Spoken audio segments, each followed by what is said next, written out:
Ukraine is saying that Russia is now firing a new, more powerful missile at a city of 1 million people, Dnipro. How can you say that it's the West that is escalating this war? Actually, I have no information on that side. I have seen something going here, but I cannot comment on that. Right. I mean, the Ukrainians, I think, would know if a more powerful missile is landing in their city or one of their cities. Well, I can say only that I'm aware what I'm aware.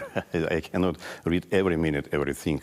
I know about the British Storm Shadow that has been fired yesterday, as well as American attacks being fired yesterday as well. Why is that such a problem, given Russia has been firing cruise missiles into Ukrainian cities since the beginning of the war? Actually, there were assurances that there will be no strikes deep inside the Russian territory. And what has happened, it is what we have seen. We have made multiple warnings that missiles, that it will be a serious escalation in striking inside Russia. And in spite of this, warnings, the US administration, supported by France and the UK, has made a deliberate decision to make these strikes, which seriously escalates the situation, and it can bring a collision between the nuclear powers, in fact. But you are striking and have been striking Ukrainian cities since the beginning of the war with cruise missiles. Now, the subject of the day, as I say, it will be mostly a different situation. We have been assured many times by British side, we have written a note on it that they will use cruise missiles, Storm Shadow, only inside the territory of Ukraine. So what has happened is this is a deliberate cheating of us, because we have an official note on it. And now, yes, actually, this is not a responsible... So are you saying now that Britain is directly involved in this war? Absolutely. Britain and UK is now directly involved in this war, because this fighting cannot happen without without NATO staff, British staff as well. But you are using Chinese dual-use technology. You're using Iranian missiles. You're using Iranian drones. You're using North Korean troops. So are you saying all those countries are now directly involved too? You do not allow me to answer. It is I'm just saying it can't work both ways, really. How it works both ways. No, on that subject, I can say easily that we have plenty of mercenaries from different countries that are fighting right now on the side of Ukraine. We just have seen in Kursk area the Polish unit, which has a special uniform worn by Polish soldiers. So what's the matter? The threat, of course, now is that President Putin could use nuclear weapons. Is that a serious threat, or is that an empty threat? Well, a lot of people are now speaking about in conjunction with the firing of these missiles, they are talking about changes that we have done to our military nuclear deterrence doctrine. That is right. It has been adapted closely to the realities of the current war, of course. And why? I hope, let me finish please on that.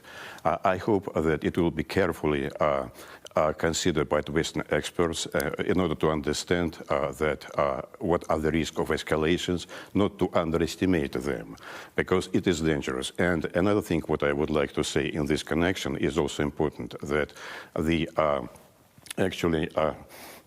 it is, in this respect, I have to say that the Russian population is an overwhelming majority of the Russian population is supporting what has been done by the Russian leadership, and also lowering the nuclear threshold. And also the other very important issue is that Russian leadership is fully united on that, and on this matter and on all the others. And there is no sense to find some nuance, to search for some nuances or shades in it. Right.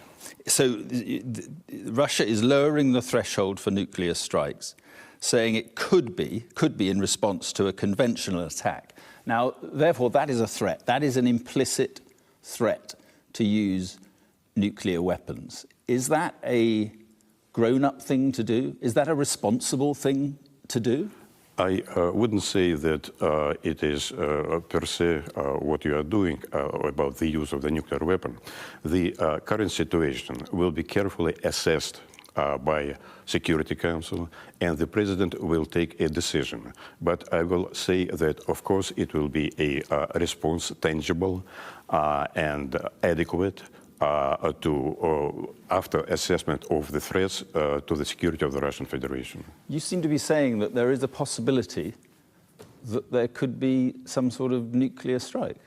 I haven't said that. I didn't say that, but we have many options how to respond and what it will be done, a careful assessment, and then perhaps a response. I'm not sure what will be the decision. But perhaps a nuclear response. I didn't say that. No, well, I thought you just said. No, I do not know. I have said that there is a variety and different possibilities of responding to this irresponsible decision that has been taken by British and the United States government. You see, most nuclear-armed countries play down the possible use of nuclear weapons. Russia seems to be ramping up the possible use of nuclear weapons. No, a lot of Western experts were saying that many red lines has been crossed, and this is another red line that has been crossed, and nothing is going to happen. I don't think so. As I have said, we will do an assessment, and a response will come. Right. So on this point of escalation, it was Russia who invaded Ukraine. It was Russia who attacked energy infrastructure. It was Russia who attacked grain ships in the Black Sea. Russia who brought in North Korean troops. And it is now Russia threatening to use nuclear weapons. Isn't it Russia who is escalating this war? That depends on from what point you count the situation in Ukraine. Well, from the beginning of the invasion. No. Isn't it Russia who has started much more this earlier? war? The war as such and the crisis as such has started to develop since 2014, after the coup d'etat in Kiev, which has brought illegal government over there, and some part of Ukraine did not accept it. It's this illegal government, and it was an reprisal, which has the Ukrainian government tried to kill, in fact, in bringing forces over there and shooting everywhere. It's 1,000 days now that this war has been going on. What has Russia actually achieved, other than hundreds of thousands of Ukrainian casualties and hundreds of thousands of Russian casualties? In September and October, Russia is estimated to have lost 1,350 killed or injured every day. Has it really been worth it? These figures have been taken out of the blue, and actually the purpose of doing it is just to boost morale in Ukraine and to boost morale in those who are providing weapons. What are the real figures?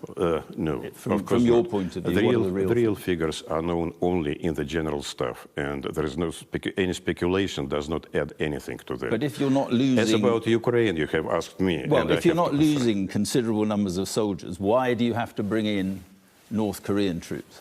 Well, actually, no one has provided evidences, and the last statement by the Pentagon, it was yesterday, that they have no proofs about Korean troops. But even if something will happen about something like that, what's the difference between bringing mercenaries from Poland, Colombia, whatever it is, from many countries, and this is what we are doing in accordance to Article 4 of the agreement with North Korea. I don't see any. Isn't it turning into a disaster for President Putin?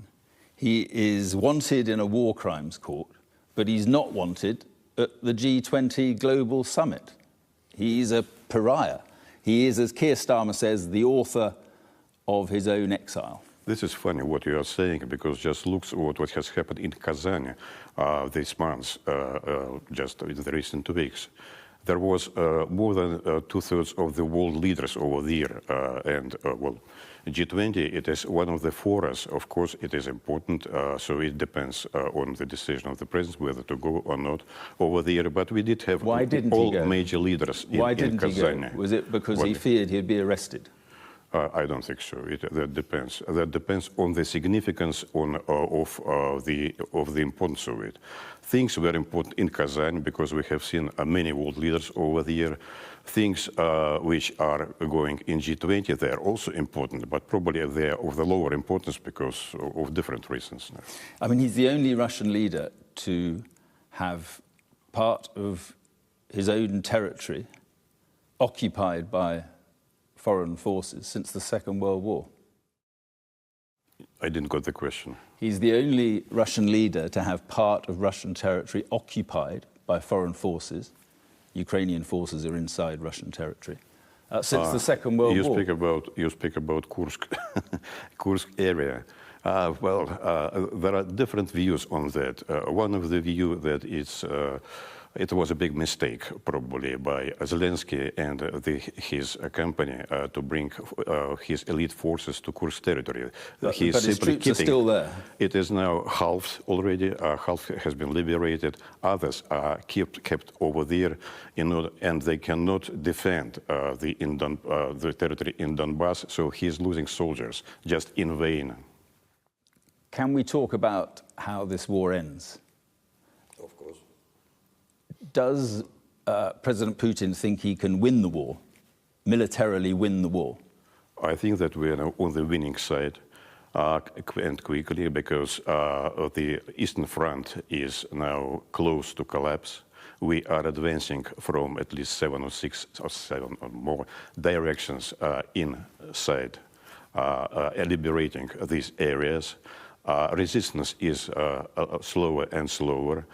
The Ukrainian does not need more ammunition. They have sufficient ammunition, but they need soldiers, and they are short of soldiers because people do not want to go into the army. Do you think the West would allow Russia to win this war militarily? This is not depend on the West. That depends, like Borrell has said, the issue will be resolved on the battlefield. It was the biggest mistake. We tried to resolve it by negotiations in April 22. We were very close to that. But Johnson, your prime minister, former prime minister, has prevented this, unfortunately. And he's very responsible for what is happening to Ukraine and for the losses that are happening in Boris Ukraine. Johnson is saying responsible for what has happened. Exactly, and absolutely. Why? Because he stopped negotiations. He told Ukrainians to go to fight, which they didn't want to do. But in fact, he has his share of responsibility for people dying over there. Well, I mean, the Ukrainians would say that they wanted to fight, I imagine. Look, there's a chance of peace. Donald Trump is coming in to the White House. He has said he can bring about peace talks in a day. I don't think that's going to happen. But do you think there is a peace deal to be done? Is President Putin ready for peace?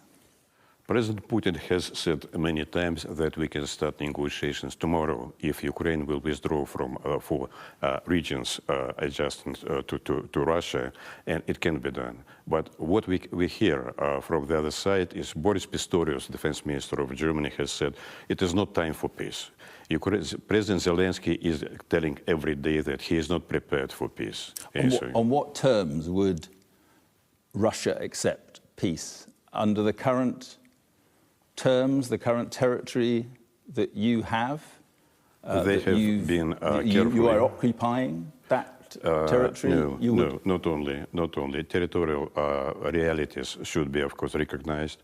But what we need is a nuclear neutral Ukraine, nuclear-free Ukraine, a restoration of all rights of minorities over there, so no more racial discrimination, of course, cancellation of sanctions. What if Ukraine had security guarantees from the West? Would Russia accept that Ukraine This is a matter would get security guarantees from the West? This is a matter of negotiations. As I said, we need Ukraine non-threatening to us. It should not be a breakthrough instrument as it has been done earlier. But Russia would insist on keeping the territory it occupies now? This is it is liberated territories, and in fact, it is a reality of the war which we didn't want. Can I just ask you a personal question?